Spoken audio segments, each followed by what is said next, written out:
Hey guys, welcome back to Sports with Mono and Mono. It's June 12th, 2021. Here with my trusted companion and partner, Steve. Welcome back to the show, everybody. It's good to be back here. The week flies. In a week. It's been a week. A little bit's happened in that week. Yeah, such as. We're going to get to it.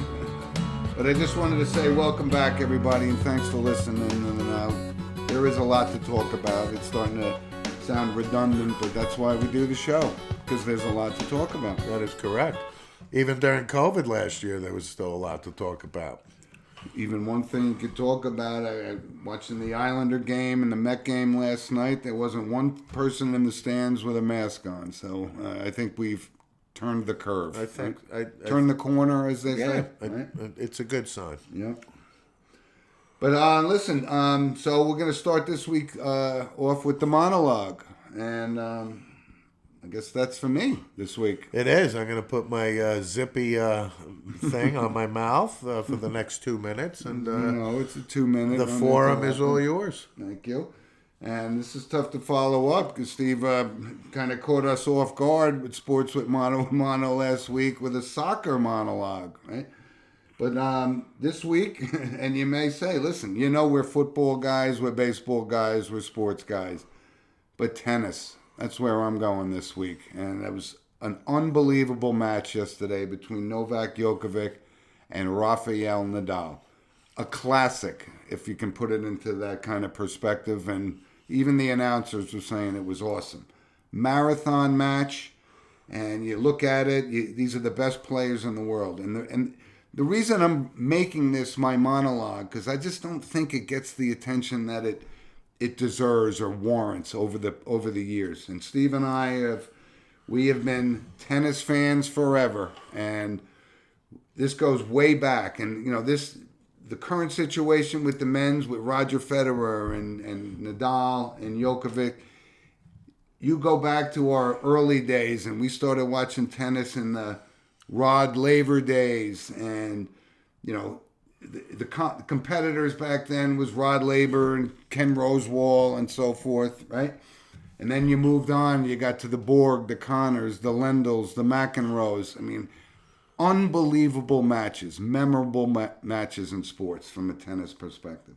And then you moved into the next phase, and there was this core group of guys, right? Sampras, Agassi, Roddick, whatever.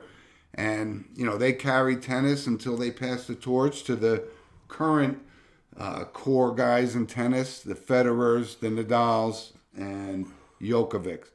But it was just an unbelievable match. And to Mike Garvey in Naples, who's, sets his clock and watching the French Open, doesn't get the attention it deserves. And I wanted to say, from a memorable sports perspective, tennis never disappoints, and it was this unbelievable match. And he's got to face Tsitsipas tomorrow, youngest guy to make the major in many, many years.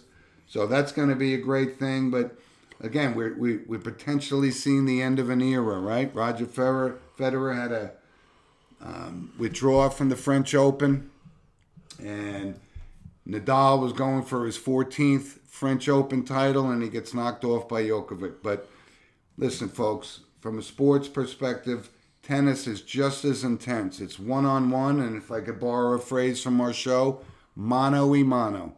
But it's great tennis. Watch it. The finals tomorrow, women's today. Again, first time on the women's side there hasn't been, a top 3 seed in the finals. But, folks, from a sports perspective, it's awesome. Ready?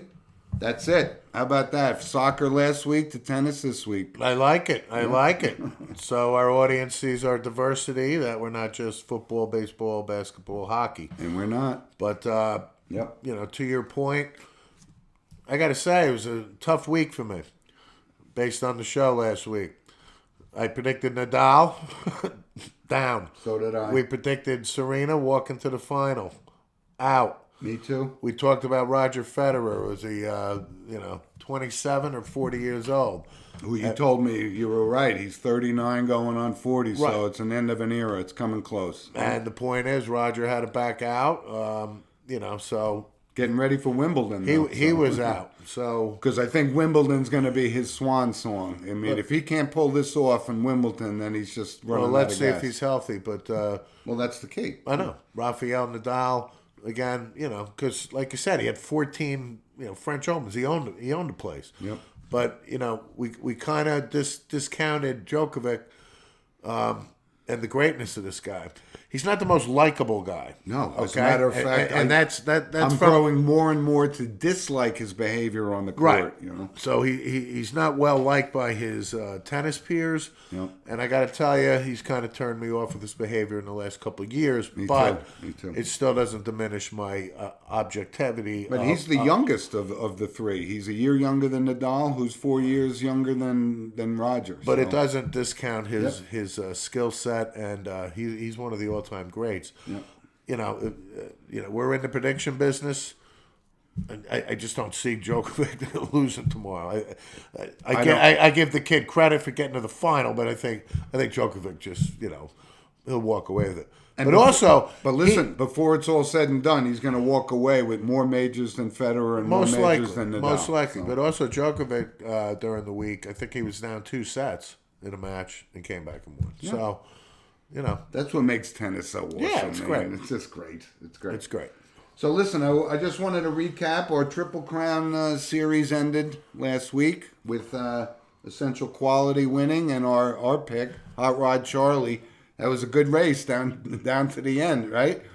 Hot Rod Charlie finally came to work. And down the stretch they come. Yeah, and Rombauer finished third. So, that's it for our Triple Crown series. But it was great. No Bob Baffert in the final race. Cool. But Essential Quality finally came to work after a disappointing Kentucky Derby and so forth. But he really he earned it. But Hot Rod Charlie gave it all he had. So that's our Belmont recap. What can you do when you're going up against Medina Spirit? It's like going up against McGuire and Sosa. Right. But listen, that doesn't dismiss what horse racing's not going away. The Saratoga meet's coming up soon. That's 6 weeks of incredible racing and up then in the there. Haskell will be in Monmouth and so on, and then you'll have the Breeders' Cup in the fall. Right. So let's move on. There was actually a great golf tournament. The United States Women's Golf Open was won by a youngest major winner and I don't want to say of all time, but maybe in the past 20 years. This girl, Sasso, 19 years old.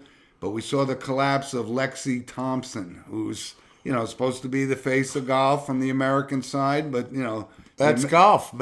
Being a man or woman doesn't matter. It's golf. That was how many meltdowns have we seen in golf? But this was kind of a Greg Norman type meltdown. I was going to say. Van Velde. Jean Van de Velde. But, which is the most it's ridiculous. It's been well over 10 years. But it's been closer to 20, it's still one of, I think it's probably the best meltdown ever. Yep. Oh, no question about it. Right. Certainly in golf. Yeah. But how about this other thing with the COVID still wreaking his head, and John Rahm, the leading at the Memorial, and he gets pulled off. And Man. What do you think of that? I mean, he's a human being, and so abided by the rules. It's didn't fight it. It's golf, thing, right? Golf. Who has more rules in sport than golf? Oh but it's also, written by a gentleman's game. The Royal and Ancient Golf Club, right? You got to follow the rules in golf. No, but he did. It was just kind of bizarre to see. Absolutely. And he was running away with it, too. Right. But listen, he's a human being and susceptible to COVID like we all are. Yeah.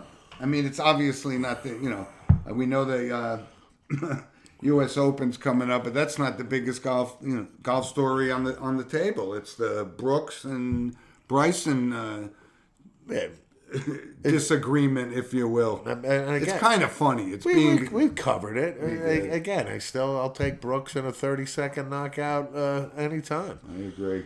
Brooks has 4 majors. Yep. He's got 1. Yep. He's going to have more, but he's got 1 right now.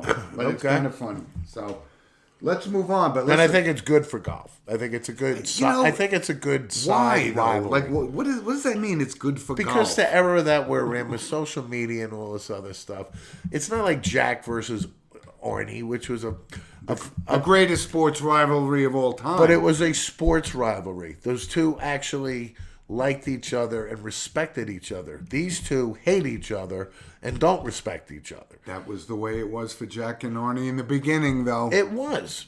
But again, it got to the golf course, and that was really the essence of the rivalry. My point is these two hate each other's guts, and this is not going to go away anytime soon. And everybody knows because I'm in Brooks' camp. They both want to be. Yeah, I know you are.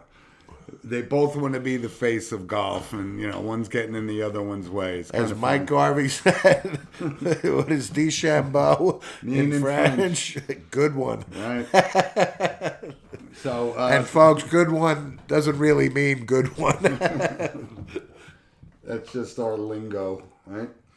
But yeah, the U.S. Open's coming up at Torrey Pines this year. So, saw this. Ricky Fowler did not make the cut. He had to qualify, didn't make it. Missed it by like 2 feet on the last hole. It's kind of cool. He doesn't deserve to be there then. Well, I wasn't going to pick him this time anyway. We'll get to our U.S. Open. Yeah, but picks Ricky will week. go back and play with Michael Jordan because that's what he's been doing. Right.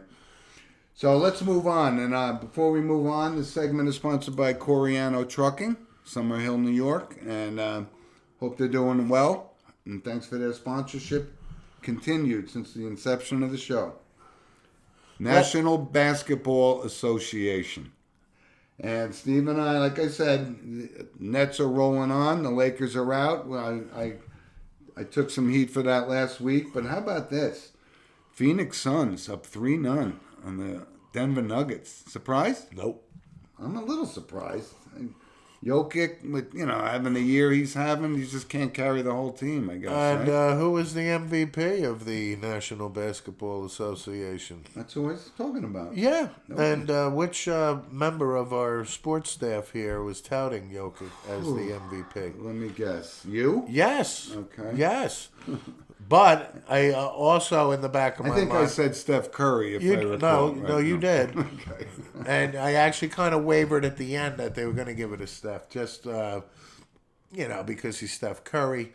But I really believed that Jokic was well deserving of the MVP. Yeah.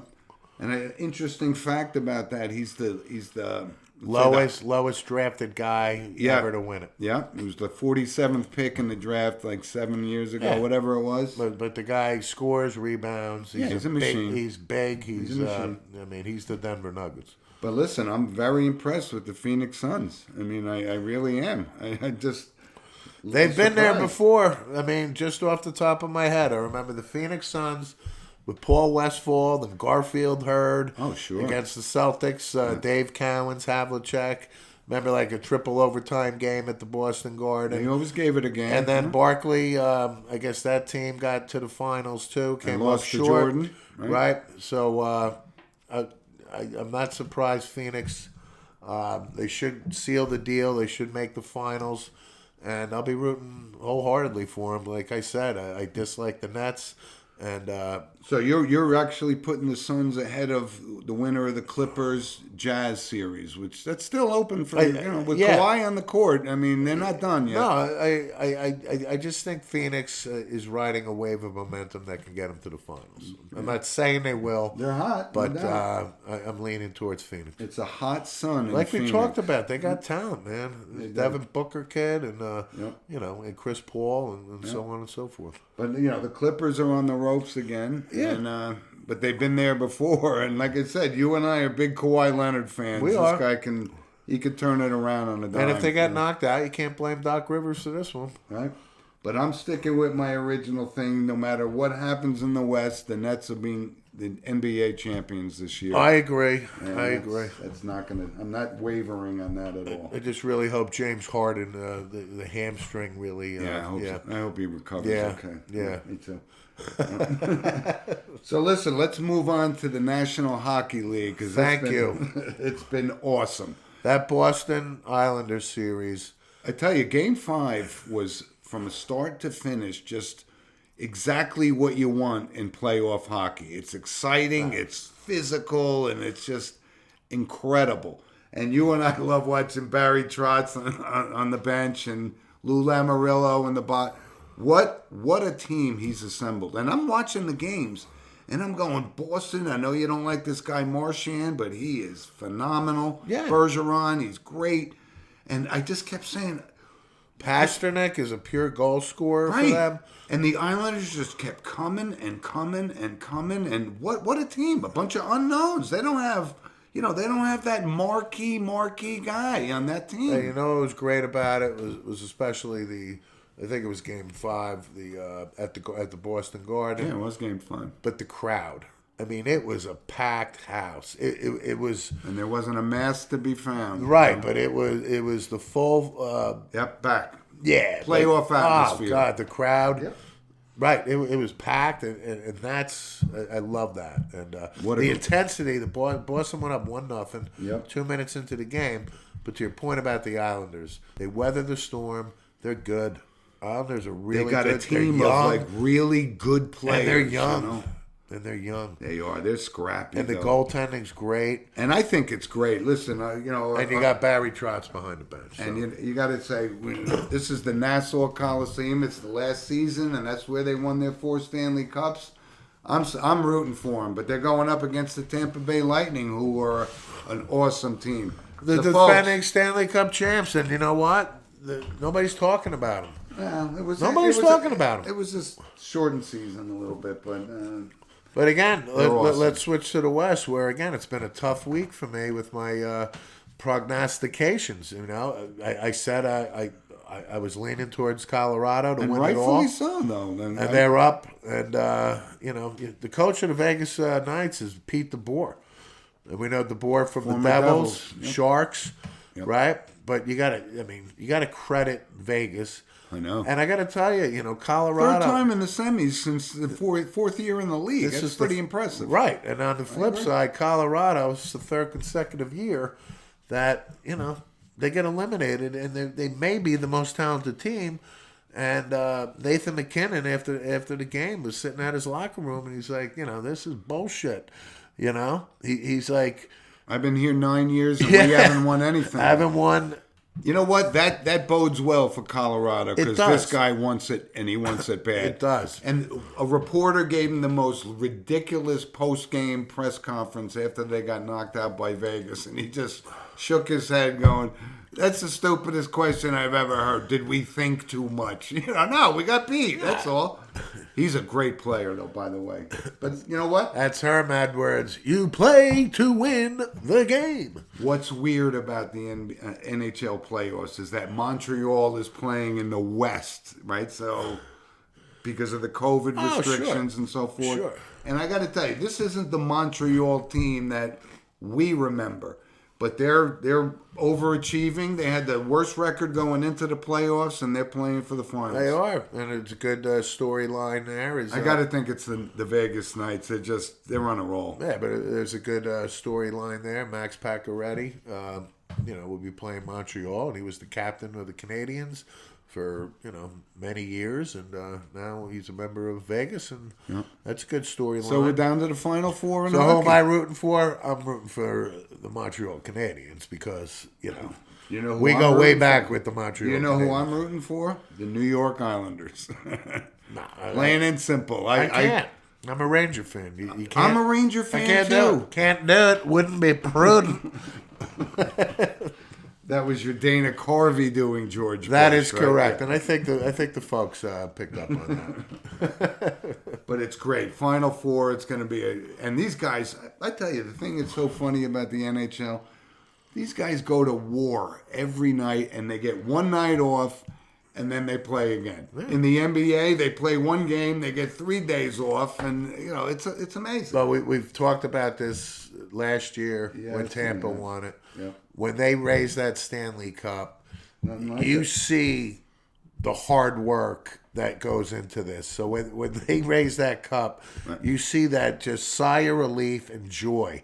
But you also appreciate how hard these guys What it takes work. to win the Stanley Cup. And through the injuries and everything else. And the old, that's why I think it's cliche it's just the greatest that it's the celebration. hardest trophy to win. That's so true. It's so true. But listen, enjoy the Final Four in hockey because it's great, and I mean great. Yeah. So listen, our next segment is sponsored by Lynch Toyota of Manchester, Connecticut. And again, very loyal sponsor of the show, and we thank them for helping us out and hope all is well in their world. Thanks, Mike. Major League Baseball. And Steve and I were just, before the show started, we got engaged in a conversation. He said, well, let's table this because, the number one thing is pitching and cheating and spider tack. And I'm from the school. I'm going to turn it over to Steve in 2 seconds. But I don't think this is a big deal. I don't think putting pine tar to enhance the grip on a baseball gives the pitcher a competitive advantage. I just don't. And we talked about it in the old days when Gaylord Perry would put, Welch's jelly, for crying out loud, on the ball, and it would do, wiffle ball kind of tricks. That's different. Or the Joe Negro, literally with an Al Capone file, in his pocket, that's cheating. But there's a rosin bag behind the mound that helps you grip the ball better. I just don't get it, and I hope it doesn't. Here's who I blame. I blame the Yankees PR and Scott Boros, Derek Cole's agent, for not preparing him for the question that was going to come, and it caught him totally off guard. He didn't deny it, which means he does it, but he's still one of the top 2 best pitchers in baseball. No, I agree, and I think you're being naive about this. To your last point, everybody knows Garrett Cole's been doing something with this spider tack for as long. Who knows? I didn't know. Well, I did. Okay, and to your point, what this does, it's basically, like you said, the equivalent of pine tar holding a bat, but from a competitive advantage, what it does is give you the best grip possible on this baseball. So what? Which the physics then, which we're in the 21st century in 2021. He's still throwing 100 that increases miles an hour. the RPMs of the spin rate of the fastball, which makes it harder to hit. Okay, so does it give a competitive advantage? Yeah, it does. It does. And listen, Garrett Cole got a $320 million contract. So, and to the point of the PR blunder this week, I think Garrett Cole answered the question. Obviously, well, he didn't answer it, which means he answered it. No, listen, he got lame-based all week about his answer. The point is, you're saying the Yankees mishandled it? Why? Because they should have had a PR guy? Yes, I do. What, deny? Properly deny whatever what everybody knows to be true. But how do people know? I've watched Derek Trevor Cole Bauer pitch is 100 another times. Trevor Bauer is another one. It's Cole and Bauer who are the faces of this. And where is this stuff? And Bauer got a $300 million contract too. Right, but where is this stuff hidden on their bodies? I've watched them 100 times. I go, nothing ever raised my eyebrow and said, "Whoa, what's he doing?" Right. And what did I say before the show? It's not Michael Pineda with a gob of a half a jar of Vaseline, which then where is it? Looks so ridiculous. It's still one of the most ridiculous sights I've ever seen. Then where is it? So what's going on now is Major League Baseball is doing spot checks in between innings six times or something. Yeah. So we shall see if there is a drop off. And listen, Steve, let me finish. Garrett Cole is a great pitcher. I'm not diminishing this. Throws 100 miles an hour. But we shall see if there is a drop-off, a slight drop-off, okay, to the point where he has the Major League record of, 59 innings in a row without a walk or something like that, strikeouts and all this other stuff. Would he be able to do that without this firm, extra grip on a baseball? We shall see. Okay, but we're also talking about, and I watched the other best pitcher in baseball, Jacob Degrom, last night. Yeah. I watched him pitch 5 innings. Unbelievable. And I'm saying the same thing, but I'm watching it and I'm going, this guy is just unhittable. It was Tatis, Machado, and all these guys, one right after the other, swinging and missing by a mile at Jacob Degrom. Is he doing it? Nobody's questioning whether he's doing it, but What's different between his performance and Derek Cole's performance? I don't get it. I don't get why. Well, to my point, I'm going to make the point. Go ahead. I'm putting Degrom, with the way he's been pitching, in with the Sandy Koufax, Bob Gibson He's having that kind of year. type of stuff where go ahead, you know it's coming, good luck hitting it. But you thing. think Derek... And also, I want to point out ahead. another great pitcher. And this is about the spider tact, really. Who is the best locator of a baseball pitcher? Greg Maddux. Exactly. In my opinion, Greg Maddux was the greatest pitcher of throwing the baseball exactly where he wanted to go. Right. And did he use spider tack? No. My point is, how do we know? We don't, but how do we know? But let's assume he didn't. So Garrett Cole is not Greg Maddux in that Because Greg Maddux in that aspect of pitching. Greg Maddux never threw a 90-mile-an-hour fastball. He either. didn't have to because he was a pitcher. I got it. Right. You understand my point? I just think this is getting a little blown out of proportion. I think it's going to be a bigger story than even what it is now. Banging on the garbage can story kind of thing. That's cheating. Pine tar. That's cheating. Yeah. But ask George Brett about pine tar. Yeah. Still one of my all-time favorite moments in any sport. What, the George Brett? George Brett sitting in the dugout, and the camera angle, and his face, and him storming out of the dugout. What year like he was that? going to murder. Was that like 1979 1985. 85? Billy Martin was the manager. Yeah. His last tour of duty, probably, right? And if I believe I'm correct on this, Tim McClellan was the umpire. So when he put the bat down against home plate, right, and he turned to the Kansas City dugout and looks at Brett and does the, and you're out. He comes charging out like a lunatic. Oh.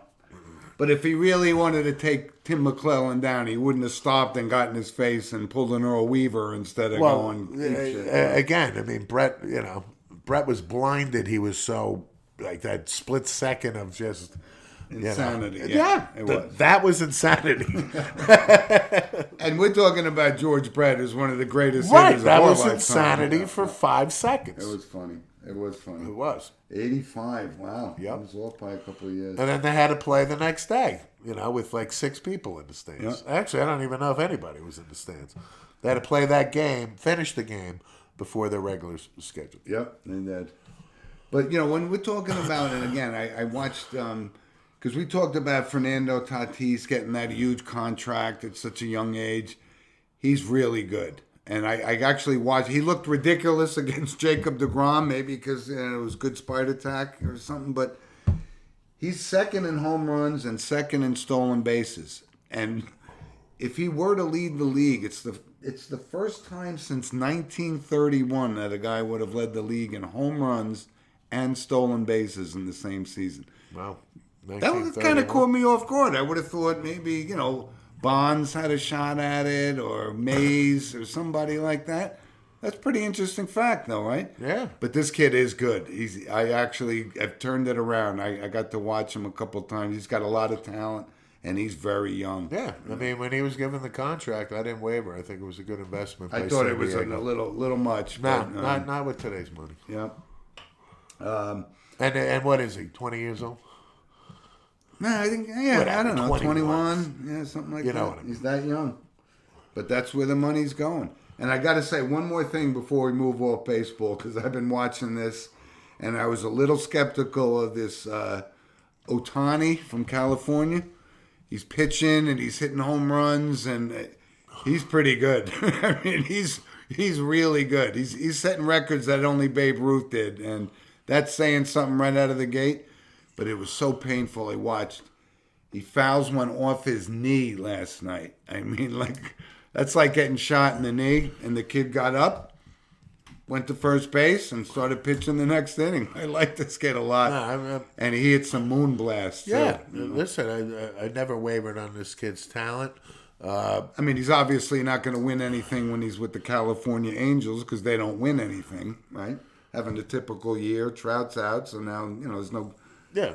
no hope for them. Ohtani is the real deal. Yeah. And he's good for baseball. He is. He's a class kid, like He in a is. Hideki Matsui type of personality where exudes class. Yep. So I'm rooting for him. It's cool, though. I think those are Oh, kind I of the think cool it's great. things about baseball. Yeah. No, I think this is, and he's unique, like you said. He's a pitcher. And Nobody does it. He's a pitcher, and he is a legit home run hitter and He's all around. super talented player. I hope he stays healthy because I like this Yeah. kid. And I think it's good for baseball. I do too. So, like I said, we were talking about, full disclosure here, we're Yankee fans and Yankee historians. And I mentioned this because they seem to, they're playing great. They got swept by the Red Sox, but they're starting to hit. Nobody's hit for the first month and a half of the season. Now they're starting to hit. So they're going to win games. And if they... I don't like what I see. I'm not happy with this team. I have no faith in them. I really don't. And we're here on June 12th, is it? Yep.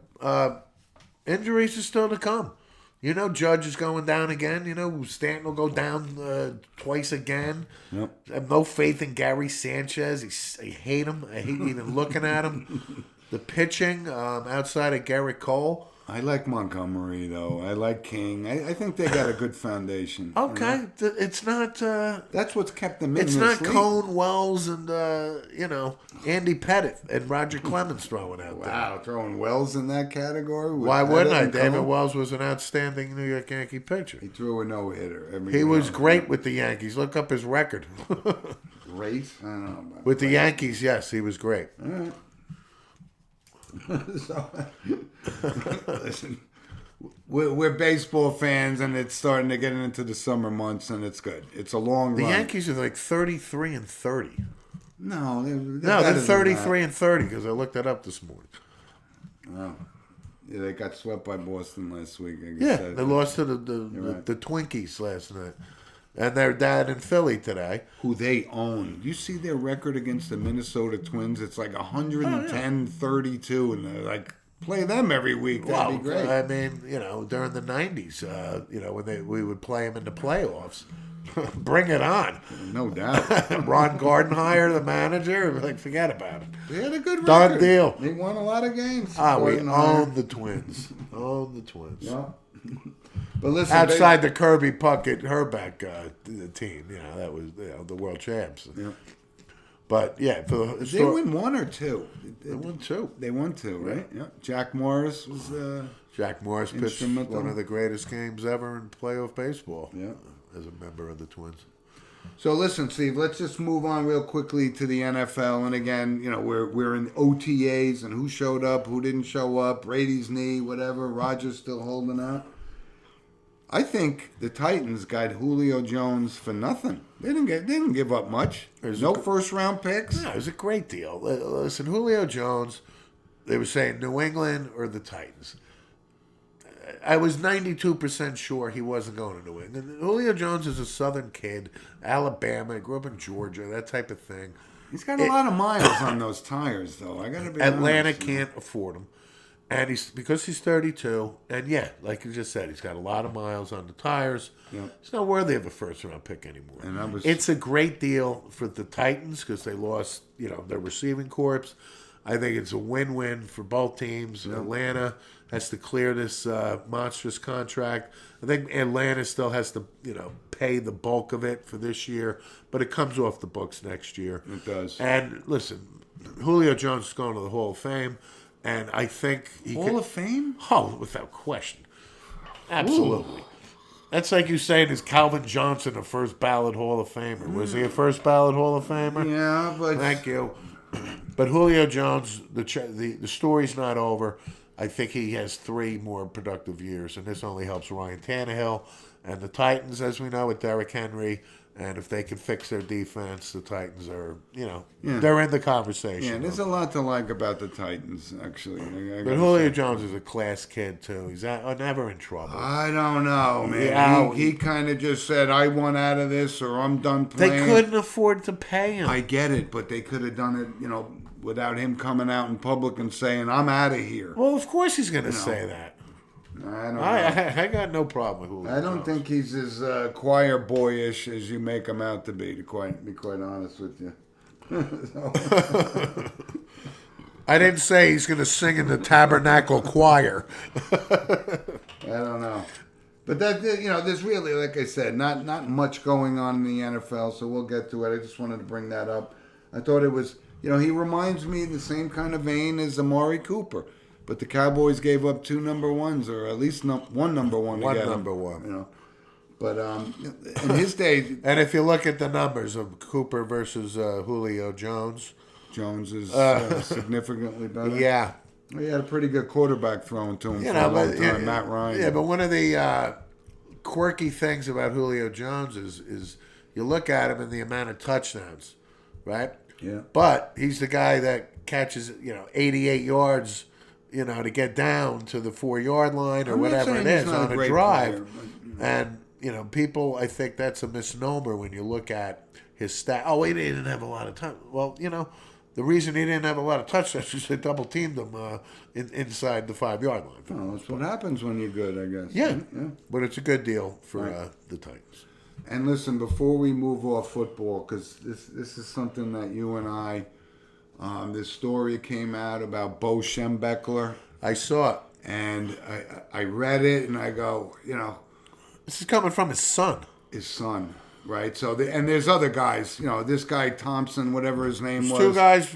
Anderson, the doctor, right? Yeah. An absolute predator. Yeah, Larry Nasser But type. But it begs to say, Bo Schembechler was so intense into football, he would look the other way on anything. So he pulled a Paterno. So two of our favorite legacy coaches in college football history now have tainted records beyond repair. I still have to look at this more. I only read about it yesterday, to be honest. And I got actually recruited by Michigan. I know. Okay, I'm well aware I of actually that. met with Lloyd Carr and I met with Gary Moeller, and who were his 2 long time. Right, but post Bo Schembechler era. Yeah, but Bo was the head coach during my era. We revered him. So This isn't a good look. no, for when him. I heard the story, so one son is saying this happened, that he was abused by this guy, and then the other son is saying there ain't a chance in hell this happened. I don't believe my brother. Okay, now because of what happened with Paterno, I have a different spin, if you will, or I'm more eyes wide open on this. That it could be he looked Yes, the other way. Yeah. if you know Bo Schembechler, Beating Ohio State was the most important thing in his life. I don't want to hear about he pulled your wee-wee during a doctor visit, whatever the case may be. Yeah. But Just tackle Art But Schleister on back Sunday. to your point about this doctor, this guy was there at Michigan Forever. So, and you know how many complaints there are on this guy? Not just at Michigan, 700. So, I tend to believe this guy was a predator as much as Larry Nasser, who's going to rot in jail deservingly at Michigan State But for it the breaks rest of my his heart life. to know that Bo would turn the other way for the sake of a football game, and it drives me crazy. If I got to go off my intuition and this happened, I can see that he didn't want to hear about it. Yep. He didn't want to hear about it. Like Paterno didn't want to hear about it at Penn State. Yeah, And that broke our hearts right. forever. So then we just have to reconcile how we feel about that, and I need more time to do that, Right. fair and objectively. So here's another, this is an example of, a guy that, is in the public eye. I saw this other story in Angel Cabrera, Masters champion, and he's wanted on, violent charges, and He's like El Chapo or something. And I've seen him play. I've seen him play half a dozen times, literally in person, and he's not the dashing Spaniard like Sevi Ballesteros not was, at but all. and he's from Argentina or whatever. But that's another disturbing story. I mean, and I hope it's not true, but you know what? Where there's smoke, there's fire. Listen, kind the of evidence thing. is mounted on this. This has been an ongoing story for It months. is. It's gotten bad. Yeah. Oh, I can see him pulling a Pablo Escobar, hiding out, underground tunnels to get around. But this is a guy that dons a green jacket, and that's not a good look for anybody. No, he very well may be the the meanest green jacket winner out there. But no joking around, that's a bad look. Very bad. But listen, before we move on to our final segment of notable passing, I wanted to give a shout out, and Steve and I, again, we're, from a full disclosure perspective, we're St. Joe's Regional High School guys from Montvale, New Jersey. You better believe it. And their baseball team this year has now won their league title, the Bergen County Championship, and the state. This is the team I played on for 4 years. I played varsity as a freshman, so I'm well invested in the Green Knights baseball program. I was the captain of the team. I got a chance to see him play last week, and it's very dominant. And let me tell you something. It was great. And for the folks out there, they won their state final. They did. Against Del Barton. They did. Del Barton costs only about $70,000 a year to attend this high school. Chris Christie, so there's prominent alum. Point is, they won 17-2, and when I read it and found out, I haven't looked it up yet, but I got to think that's some sort of record in a state final. I guess there's no anywhere. mercy, no mercy role. I'm sure it went mercy. 5 innings. Right? The game would normally be 7. But what a good... And I got a chance to see this kid, and you were right. I mispronounced his name. His name is Sean Hard. Right. And he's an awesome-looking pitcher for St. Joe's. I watched him throw a one-hitter in the semifinals against Don Bosco. Yeah. He's going to Boston College. Good. What a good kid. Nice kid. Boston College, Walsh. Boston College. Follow him. You're welcome. Sean Hard. But what a great-looking kid. And just a great year for St. Joe's baseball. Yeah. So, he's the real deal. And, we were talking before the show, Rob Kaminsky, I got former New Jersey Gatorade player. Player of the year. First was he first? Yeah, I think it was a first-round pick. Absolutely. First round pick of the St. Louis Cardinals out of St. Joe's. Yeah, it's got to be 10 years ago at least. Yeah. So, had some time in the majors. He hasn't reached his potential, but high school baseball is a lot of talent. Sure. So congratulations to the Green Knights. Yep. So, listen, let's move on, unfortunately, to our notable passing segment. And first and foremost, Coach Jim Fossil, which was kind of a surprise, but Giants coach for, I think, 6 years. Great long-time record in the NFL. Took them to the Super Bowl. They got beat by the Ravens. That just wasn't their day. When Trent Dilfer becomes the Super Bowl winning quarterback, it wasn't your day. Well, but he was 71 years old, and but that Super Bowl, Baltimore, their defense was lights out, and of course you had the murderer playing linebacker who acquitted murderer. Coming up with that. But and of course you had your boy Rex Ryan as the defensive coordinator. Wow, certainly great football mind. What a genius! What a genius! What a genius! But Jim Fassel was a well-respected, long-time NFL coach, and he did have one of the great. When you want to predict something, he came up in front of there and said, "We're going to the playoffs," and they went to the playoffs. You got to give him credit for that. Wasn't a John Stark or a Patrick Ewing or it was more Messier-like. It didn't mean much because they got rolled, but to be fair, when he got hired, we were my brother Tom, and the Monahan family. I'm a Cowboy fan. Everybody else is basically a Giant fan.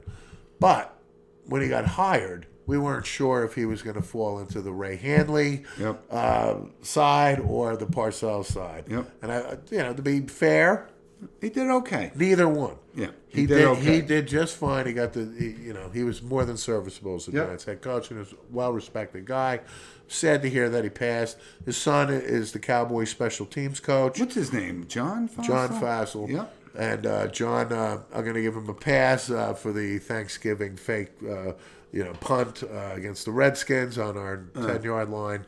So, John, if that happens again, we have a big problem. But listen, I wanted to give that out because, especially from a New York fan, but Jim Fossil had a good career. 71 years old. Yeah, you know? yeah. R.I.P. 71.